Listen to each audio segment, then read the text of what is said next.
సంవత్సరాల తరబడి ఎన్ని మందులు వాడినా మీ మోకాల నొప్పులు తగ్గట్లేదా? ప్రాణ పెయిన్ క్లినిక్ లో అత్యాధునిక చికిత్స.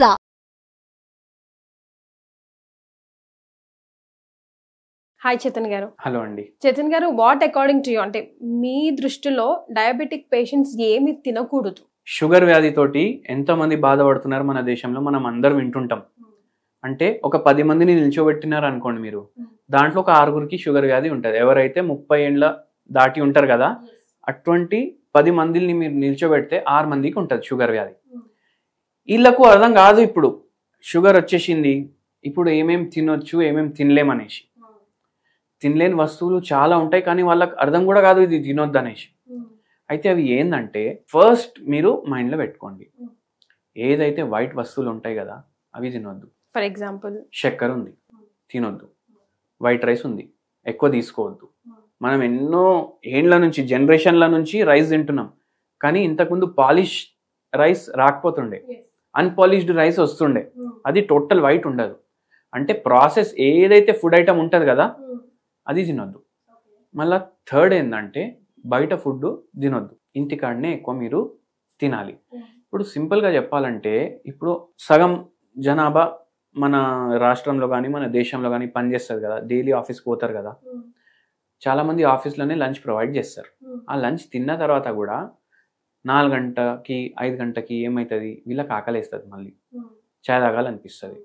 చాయ్ తాగడానికి పోయినప్పుడు ఏదో స్నాక్ తీసుకుంటారు దాంతో. ఈ స్నాక్లో ఇప్పుడు నేను వైట్ తినొద్దని చెప్పిన, అరే వైట్ లేదు కదా తినేసేయచ్చు అని అనుకుంటారు. అప్పుడు ఏం తింటారు? మిర్చి బజ్జీలు తింటారు, పునుగులు తింటారు, సమోసాలు తింటారు, పకోడీలు తింటారు. ఇవన్నీ వైట్ లేవు కదా, కానీ మైదా పిండితో తయారైనాయి కదా. అంటే శనగపిండి కదా సార్ ఇవి, మైదా పిండి, బజ్జీలు ఇవన్నీ కాదు. బజ్జీలు శనగపిండి, బిస్కెట్స్, దెన్ అగైన్ బిస్కెట్లు కూడా మైదా పిండి. మళ్ళీ ఇది మిర్చి బజ్జీలు అయితే శనగపిండి అన్నారు మీరు, కానీ ఇప్పుడు బయట తింటున్నారు, దాంట్లో ఎంత శనగపిండి ఉంటుంది, దాంట్లో మైదా పిండి కూడా కలుపుతున్నారా లేదా మనకు ఒకటి తెలియదు. మళ్ళీ సెకండ్ థింగ్, అది డీప్ ఫ్రైడ్ ఐటమ్, ఇది కూడా తినొద్దు. ఎందుకంటే ఎక్స్ట్రా క్యాలరీలు వేస్తున్నారు మీరు మీ బాడీలో. మళ్ళీ చాయ్ తాగుతారు బయట. కొందరు ఏమనుకుంటారు, అరే నేను గోళీలు వేసుకుంటున్నా కదా, షుగర్ కంట్రోల్లో ఉంది కదా, ఇంకేంది చాయ్లో చక్కెర వేసుకొని తాగొచ్చు అంటుంటారు.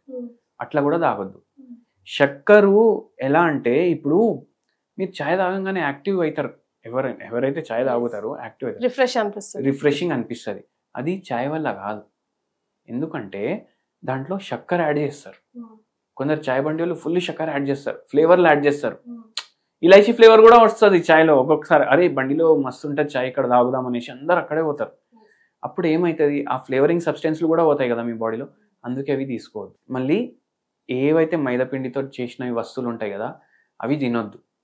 మళ్ళీ ఇంకోటి ఏంది అంటే, ఇప్పుడు మనం ఇంటికాడ బిర్యానీ చేసుకున్నాం అనుకోండి, హోటల్లో ఉన్న టేస్ట్ వస్తుందా? రాదు. అది రాకపోవడానికి కూడా కారణాలు ఉన్నాయి. ఏదైతే హోటల్ బిర్యానీలు చేస్తారు కదా వాళ్ళు దాంట్లో ఎసెన్స్లు వేస్తారు, మళ్ళీ ఫ్లేవరింగ్కి సబ్స్టెన్స్లు వేస్తారు, మళ్ళీ ఇంకోటి ఏమిస్తారు వాళ్ళు, ఫుడ్ కలర్లు వేస్తారు. ఇప్పుడు మనిషికి ఫస్ట్ మనం ఫుడ్ చూస్తాం కదా, చూడడానికి బాగుంటే తింటాం, స్మెల్ బాగా వస్తే తింటాం, దాని టేస్ట్ ఎట్లుందో మనం మర్చిపోతాం ఎన్నోసార్లు. అది వేడిగా ఉంది, స్మెల్ బాగా వస్తుంది అంటే తినేస్తాం, కానీ మనం ఇంట్లో ఫుడ్ కలర్లో యాడ్ చేయం. ఇప్పుడు హోటల్లో బిర్యానీ తింటే ఆరెంజ్ కలర్ రైస్ కూడా ఉంటుంది దాంట్లో, కానీ ఇంట్లో ఉంటుంది ఆ ఆరెంజ్ కలర్ రైస్? ఉండదు. దాని అర్థం ఏంది, దాంట్లో ఫుడ్ కలర్లో యాడ్ చేసిండు, దాంట్లో ఎసెన్స్లో యాడ్ చేసిండు. దాని టేస్ట్ ఎందుకు వేరేగా వస్తుంది? ఎందుకంటే స్మెల్ కూడా వేరే ఉంది దాంట్లో, అంత స్మెల్ రాదు ఇంట్లో. ఇవి కారణాలు ఇంట్లో అంత స్మెల్ రాకపోవడానికి. అయితే ఈ వస్తువులు కూడా అవాయిడ్ చేయాలి. మళ్ళీ ఇంకోటి ఏం అవాయిడ్ చేయాలంటే, మీరు ఇప్పుడు ఇడ్లీలు చేసుకుంటారు, దోశలు చేసుకుంటారు. ఇడ్లీ కూడా వైటే కదా? అవును, దాన్ని కూడా అవాయిడ్ చేయాలా? అది కూడా అవాయిడ్ చేయాలి. ఎట్లా అవాయిడ్ చేయాలి? మీరు ఇడ్లీలు చేసుకుంటున్నారంటే మీరు దాంట్లో పాలిష్డ్ రైస్ వాడొద్దు, అన్పాలిష్డ్ రైస్ వాడాలి. అన్పాలిష్డ్ రైస్ వాడితే దాంట్లో ఫైబర్ కంటెంట్ పెరిగిపోతుంది. ఓకే, అన్పాలిష్డ్ రైస్ వాడుతున్నాం, ఇంకేం వాడొచ్చు? ఇప్పుడు రైస్ అవాయిడ్ చేయాలనుకుంటారు చాలామంది. ఎన్ని రోజులు అవాయిడ్ చేస్తారు? మా అంటే 20 రోజులు అవాయిడ్ చేస్తారు. మళ్ళీ 20 రోజుల్లో తినలేని రైస్ నెక్స్ట్ 3 డేస్లో తినేస్తారు వాళ్ళు. ఎందుకంటే రైస్ మన స్టేపుల్ ఫుడ్ అది. అందుకే మధ్యాహ్నం మీరు రైస్ తీసుకోండి, ఓకే, సగం క్వాంటిటీ. మీకు ఎంత తినాలనిపిస్తే సగం క్వాంటిటీ. దాంట్లో మనం వెయిట్ లాస్ వీడియోలో కూడా మాట్లాడుకున్నాం, అట్లా సగం క్వాంటిటీ తీసుకోవాలి. మార్నింగ్ మీరు ఏదైతే రైస్ వాడితే ఇడ్లీలకు కానీ దోశలకు కానీ మీరు అది అన్పాలిష్డ్ రైస్ వాడండి. లేదంటే రాగుల ఇడ్లీలు చేసుకోండి, జొన్నలతో కూడా ఇడ్లీలు తయారవుతాయి, అవి చేసుకోండి. అట్లా మీరు ఇవి ఏదైతే ఎక్కువ ఎక్సెసివ్ వైట్ ఉంటాయి కదా అవి వాడకుండా చేయండి. సో కర్డ్, మిల్క్ అవి కూడా అవాయిడ్ చేయాలంటారా? కర్డ్ వాడొచ్చు, మిల్క్ వాడొచ్చు, కానీ స్కిమ్డ్ మిల్క్ అన్న వాడాలి.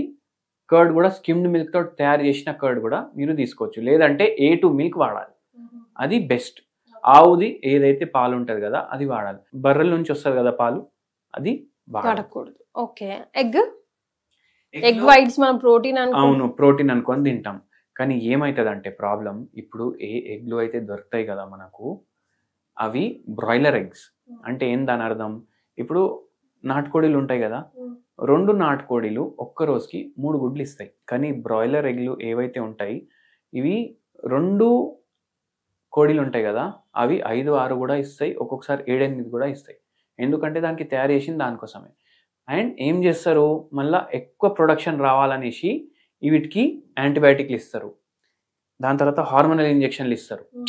అప్పుడు ఏమవుతుంది, ఏదైతే గుడ్డు బయటికి వస్తుంది ఇవన్నీ దాంట్లో కూడా పోతాయి, అవే గుడ్లు మనం తింటాం. అందుకే దానివల్ల కూడా వెయిట్ పెరుగుతుంది. నాటుకోడి గుడ్డు బ్రౌన్ ఉంటుంది కలర్లో, వైట్ ఉండదు, చిన్నగా బ్రౌన్ ఉంటుంది. కానీ ఈ గుడ్డు వైట్ ఉంటుంది. సో ఇది కూడా అవాయిడ్ చేయండి. So big nos for diabetic patient కి సార్ చాలా క్లియర్ గా ఎక్స్ప్లెయిన్ చేశారు. ఈ రోజు నుంచి ఇది ట్రై చేయండి, మీకు ఎలా వర్కౌట్ అనిపిస్తుందో కామెంట్ చేసి చెప్పండి. Thank you so much for joining sir.